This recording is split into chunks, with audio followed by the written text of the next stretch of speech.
አለፈው ባስጀመርንበት አካባቢ በሶማሌ ክልል ውስጥ በጋዝ ከባቢ ብቻ 21 ትሪሊየን ኪዩቢክ ፊት የጋዝ ክምችት ኢትዮጵያ እንዳላት ተረጋግጧል። በአንድ ቦታ 21 ትሪሊየን ኪዩቢክ ፊት ጋዝ ክምችት በጣም ትልቅ ሀብት ነው። ድፍድፍ ነዳጅ በሚመለከት እንዲሁ ከፍተኛ ክምችት እንዳለ በሶስተኛ ወገን ተረጋግጧል። መንግስት ከፍተኛ ሀብት ያለበት ጂሲጂ የሚባል ግሩፕ፣ ጎልደን ኮንኮርድ ግሩፕ የሚባል የቻይና ኩባንያ በዚያ ስፍራ ያለውን ጋዝ የመጀመሪያ ፌዝ ከኛ ጋር ለማልማት ተስማምቶ በ14 ወራት ውስጥ የመጀመሪያውን ፌዝ አጠናቀናል።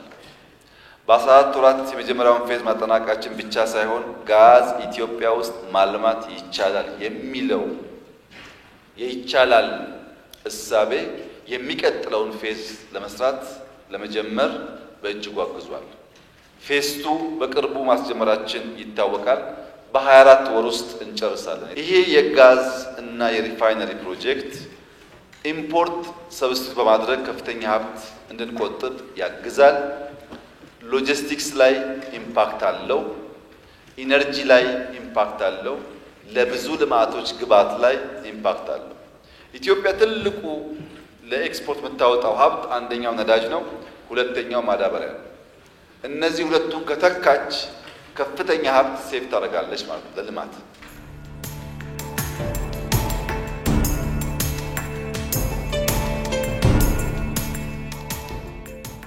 ዳንጎቴ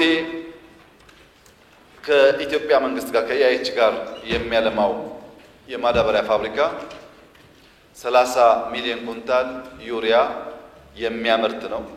ከማዳበሪያ ምርቱ በተጨማሪ በእቅድ ያዝናቸው ስራዎች አሉ።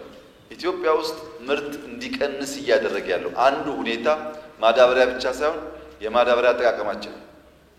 በድፍን ኢትዮጵያ ለበቆሎም፣ ለቡናም፣ ለሩዝም በጅምላ ነው ዩሪያ ዳፕ የሚባለው። ያ መሬት ምን ኬሚካል እንደጎደለው አውቀን አይደለም። አንዱ የምንሰራው ቨርቹዋል ላብ ፈጥረን የአፈር ጥናት እያካሄድን በእያንዳንዱ ሰፈር ለእያንዳንዱ የምርት አይነት ምን አይነት ማዳበሪያና ስንት በስንት ለምሳሌ ስንት ፐርሰንት ዩሪያ ስንት ፐርሰንት ዳፕ የሚለውን ጭምር የምንወስንበትን ስራ የዚህ ፕሮጀክት አካል አድርገን እንሰራለን። ሁለተኛው ፓኬጂንግ ነው። እያንዳንዱ ማዳበሪያ የት እንደሚሄድ ታውቆ ፓኬጅ ይደረጋል። ባርኮድ ይኖረዋል። መሀል ላይ ያለ ኮንትሮባንድ ለመቀነስና በትክክለኛ ቦታ ለመጠቀም እንዲያስችል አድርገን ለመስራት የዚህ ፕሮጀክት አካል አድርገን ወስደናል። ሶስተኛ ትራንስፖርት ነው። የምንጠቀማቸው መኪናዎች በሙሉ በጋዝ የሚሰሩ ስለሆነ በረከሰ ዋጋ አርሶ አደሩ ቀዬ ድረስ ማድረስ እንችላለን ማለት ነው። አራተኛው 108 ኪሎ ሜትር የሚፈጅ ፓይፕላይን ዝርጋታ ነው። ፓይፕላይኑ የፓኬጂንጉ፣ የመሬት ጥናቱ፣ ማዳበሪያው፣ ጋዝ ፌስቱ 1000 ሜጋዋት ኢነርጂ እና ሪፋይነሪ ተጨምሮ አጠቃላይ የሚሰሩ ኢንፍራስትራክቸሮችም ስላሉ በዚህ ቀጠና ውስጥ $10 ቢሊዮን ገደማ ኢንቨስትመንት ይፈልጋል።